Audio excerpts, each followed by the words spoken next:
Hi guys, welcome back to Vent Buddies. If it's your first time here, thanks for joining, and I'm excited about today's topic. In a way, it is sad to talk about, but I am excited to talk about it because I don't think it's discussed enough. And what we're going to be doing is covering in my opinion, the top 5 reasons to audit your friendship and decide if it's going to be a friendship that you want to keep and nurture, or something that is better to toss because it's not working for your life anymore. So while we're at it, let's get started. I'm going to start with a quick story. I have had friends that have been my friend from childhood, from grade school, and we've had times where we've been more connected in life, less connected later, and there's all kinds of different things that we go through in life that might not be conducive to that particular friendship. And later in life, it might turn out that that's the perfect friendship for you. So just because something isn't working now, people do change and they change their value systems. So not to say it's forever, but sometimes maybe it is. Recently, I had a longtime friend that I, kind of had a sistership to, childhood friend, and found I had to take a look at the friendship and audit it just because of certain behaviors and so forth that I felt were beyond acceptable and not comfortable to have in my life anymore. Something about getting to that age where you're in and around the 50 years old, but certainly you should be doing this at any age, is you really clean house. You want to only keep things in your life that are good for your life because there's only so much time we have. So let's talk about what are the top 5 things. I'm going to say the first thing to watch out for is the topic of money. So money is obviously one of those things that is very personal, and what your value system is with money is going to be very personal. But I think some of the red flags to look out for in friendships is first, if you're always the one pulling out your wallet, always the one paying. If your friend never treats and you're always the one treating, and even when you try to nudge them in that direction, they're not budging, maybe that's something that you need to look at with them. In this particular case, I find it can be something fixable if you're open and honest about how you feel. Sometimes people just tend to take what they can get, and if they think they can get something from you, they do. And sometimes they just need to be put into check. But sometimes there's also an issue of it just being a drain.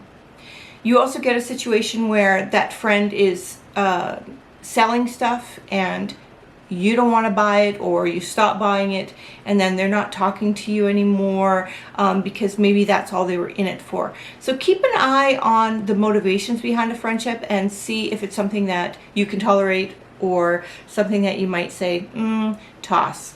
Number 2 reason to take an audit of that friendship is maybe there's too many fights. There's nothing wrong with having disagreements. There's nothing wrong with having differences. And of course, if you're going to have a lifelong friendship and you're going to get older, there's going to be differences grow. And sometimes you become so different, and then sometimes you become more alike. So just keep an eye on the fights. If they get vicious, if they get physical, if there's real meanness in them that has no boundary, has no respect, that might be something that is too negative and toxic in your life that you need to audit, that you might need to let that friendship go, because yes, even though there's good times, the bad times might be too much to bear and you might want to just let it go. Number 3, if you've got a friend in your life that is really seemingly always critical of you, or really regularly critical of you, or maybe you're trying to better yourself or do ventures or better your image, or anything you're trying to do to better yourself, and they seem to somehow downplay that, put that down, be not supportive, that is something you want to really watch for, because there is a natural tendency for human beings to become jealous, envious, feel like they want what you have, and when you have a friendship that's supposed to be there for you as a soft place to fall, a cushion, but yet all you're getting from that person is negativity or criticism, that's something that you might want to look at. Not to say that your friends shouldn't help criticize or, let's say, support you in a productive way where maybe they see you doing something or behaving a certain way that they're trying to check you and make sure that maybe you're good for them. There's nothing wrong with that. Or if you ask for their opinion on something and you want their honest opinion, you're asking for criticism, of course. But if you have a friend that you're just getting the vibe that they're really just looking for an opportunity to tear you up and tear you apart, you need to audit that friendship and see if it's something that's going to be even beneficial for you in the end. Because isn't that what friendships are for? Something that's going to be mutually beneficial. Just like any relationship, sometimes you're carrying more of the weight. There might be reasons behind that. They might be going through something, and for a time period, you're carrying some of that weight. You're boosting them up because they need that. But when it's constant and it never is reciprocated, or very rarely reciprocated, and there's a lot of fighting and meanness, that might be something you need to take a look at as an audit for that friendship. Okay guys, we're getting there. This leads me to number 4. Selfish one-sided friendships. So selfish one-sided friendships, you can get a feel for them because you kind of start to feel the sinking feeling in your gut where it's always you saying hi, you're always the one initiating, you're always the one calling, you're always the one checking, you're always the one doing, giving. Those kind of friendships are interesting because you start to wonder after a while, do they even really care about you? Do they like you? Are you just there to do stuff for them and to help them? Take a look at it carefully. Sometimes that's something fairly fixable. It might just be that they're depressed. It might be that they don't have anything to give right now. They might be a really good person but just have lost sight of being a good friend for a little while. This merits a discussion if you can have the courage to just confront them about it and talk about, hey, I feel like sometimes I'm always the one, do you mind? And sometimes they're just totally blindsided and will fix it right away. But then there are people that for a fact, they're just selfish people. And you've made yourself a friend of or aligned yourself with somebody who's either narcissistic or has very heavy narcissistic traits. And really you're just there as their little guppy. And you don't need to be that way. There's so many nice people out there that are willing to do two-sided friendships that, will check in on you and say, hey, how you doing, hun? Or whatever it is. You have to make sure that there's something in it for you in the friendship and that you're not only the giver and they're on the take.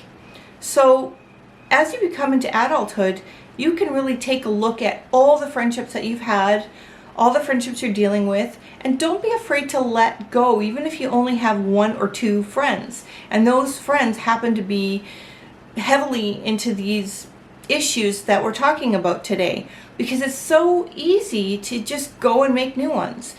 In a way, all you have to do is just have an interest or a hobby or something that you might find some people who have some things in common with you. And maybe there's friends that, you're always helping with things and they never have anything to offer you in return. Not to say they can't be acquaintances or people that you hang out with sometimes, but maybe they're not best for you to be the closest to, because it's a bit of a drain and you feel kind of left out in the cold. And when you want to come to them and talk to them about maybe a topic that you want to discuss, something you're upset about, maybe they're not good listeners and they just want to talk about themselves. Take a look at those friendships and see, is this somebody that I have stuff in common with, that we have shared interests, and that there's some give and take here, or are they just taking? We're going to talk about having friendships that have nothing in common, which is also okay, because maybe they're just great to talk to. You really don't have anything in common, but you really enjoy speaking with them, what they have to say, their interests. They're completely different than yours, but the discussions are good. However, there are some friendships that the nothing in common gets really heavy, and those can really change over time, because as we get older, our interests do change. And one of the nothing in common things might be they party way more than you, or too much partying, and that becomes a negative in your life. Maybe you're trying to clean your life up and not do so much drinking, partying. Maybe they always want to go to fast food restaurants, and you decide that's something you want to cut out of your life, and you take that out, and there's really nothing left in the friendship. Maybe that's a friendship that you should take a look at, that you should audit and see, this isn't really working for me anymore, and I'm going to put this aside. Now maybe they will go and change, and you'll inspire them to do something that you're doing, and the in common thing comes into play again. But make sure that you're in friendships that are going to in some way benefit you. If you're in a relationship with somebody and it is really, every time they're calling or talking to you, you get that sinking feeling in your gut, maybe it's something that you need to look at and either take the importance of that friendship down, or cut them out, or have a talk with them. But don't just leave it go. Don't let your gut get eaten away with negativity and despair and uncertainty and sadness and feeling taken advantage of, all of those things. I am so lucky in my life to have connected with some really good people recently, and have some really great older friends that maybe we haven't always been connected, but have been around in my life for many, many years, all my life, virtually. But you can always make new friends, so don't be afraid to let go of the ones that aren't helping, that aren't benefiting you anymore. And I hope this helps, and I hope it was a good vent for you. If you need to talk about this with somebody and kind of weigh out the pros and the cons of your friendship, choose a good friend to talk to, and he will hopefully listen to you and help you through these decisions. For now, saying goodbye and have a great day. Thanks for coming back to Vent Buddies. I hope you subscribe and hit the bell, and please feel free to make any comments or thoughts on your friendships and things you've gone with, because I'm sure many of us have been through the same thing. Talk to you soon.